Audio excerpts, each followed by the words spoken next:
રાધનપુરની નર્મદા વિભાગની કચેરીમાં ખેડૂતોનો હલ્લાબોલ।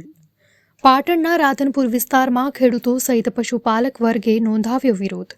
મોટી સંખ્યામાં ખેડૂતો પહોંચ્યા નર્મદા વિભાગની કચેરીએ। નર્મદા વિભાગની કેનાલમાં પાણી બંધ થતાં ખેડૂતોની બની કફોડી હાલત।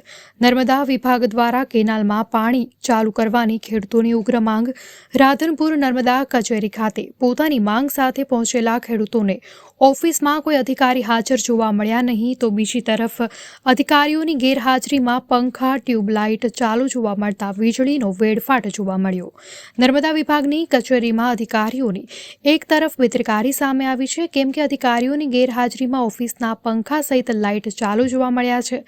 ઓફિસમાં અધિકારી ચાલુ ફરજ દરમિયાન ગેરહાજર જોવા મળ્યા અને વીજળીનો વેડફાટ જોવા મળ્યો, જેને લઈને પણ અનેક સવાલો। રાધનપુર નર્મદા વિભાગની માનપુરા ડિસ્ટ્રીબ્યુટર કેનાલમાં પાણી છોડવા રાધનપુર નર્મદા કચેરી ખાતે આવેદનપત્ર અપાયું છે। માનપુરા ગામના ખેડૂતો અને પશુપાલકો પાણી વિના મુશ્કેલી અનુભવતા પાણી નહીં છોડવામાં આવે તો ચૂંટણી બહિષ્કારની પણ ચીમકી ઉચ્ચારી છે। માનપુરા ડિસ્ટ્રીબ્યુટર કેનાલમાં પાણી આપવાની માંગ સાથે મોટી સંખ્યામાં ખેડૂતોએ રાધનપુરની નર્મદા કચેરી ખાતે પહોંચી ઉગ્ર રજૂઆત કરી હતી। છેલ્લા ઘણા સમયથી પાણી બંધ હોવાથી ઉણ અને માનપુરા ગામના ખેડૂતો સહિત વિસ્તારના પશુપાલકોને પાણી વગર ભારે હાલાકી પડી રહી હોવાનું ખેડૂતો જણાવી રહ્યા છે।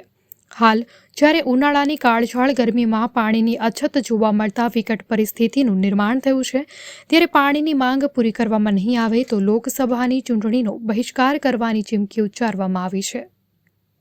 અહેવાલ અનિલ રામાનુજ, રાધનપુર।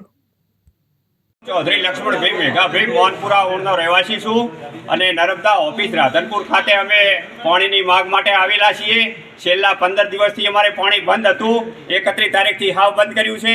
હજુ અમારે 1-5 તારીખ સુધી પાણીની જરૂર છે। એટલે સરકાર ગમે એ કરીને કે આ નર્મદા કેનાલવાળા ગમે એ કારણસર અમને પાણી 1 મહિનો પૂરતું આલે, એટલે અમારા પશુપાલન નભે, અમારો ઘાસચારો બધો સારી રીતે 1 મહિનો રહે તો અમારા દિવસો ટૂંકા જાય, એની માગ કરવા માટે અમે સર્વ અધિકારીઓને નમ્ર વિનંતી કરી અને પાણી માગવા માટે। પશુપાલકોને પાણી નથી મળતું, ત્યારે 1 મહિનો વધારે પાણી તો અમારા પશુપાલકોને પાણી મળે, ઢોરોને ઘાસચારો નથી મળતો, ત્યારે તો ઘાસચારો મળે।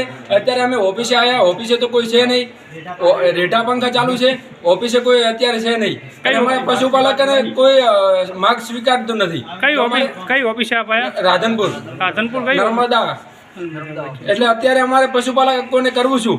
જો ઘાસચારો નહીં મળે તો અમારા પશુપાલકોને વ્યવસાય ધંધો શું કરવાનો? બીજું શેના માટે આપ નર્મદા કચેરી આવ્યા હતા? અમે પાણી માટે, પાણી છોડાવવા માટે। પાણી તો અત્યારે સાહેબ જ નહીં તો પાણી કોણ છોડશે?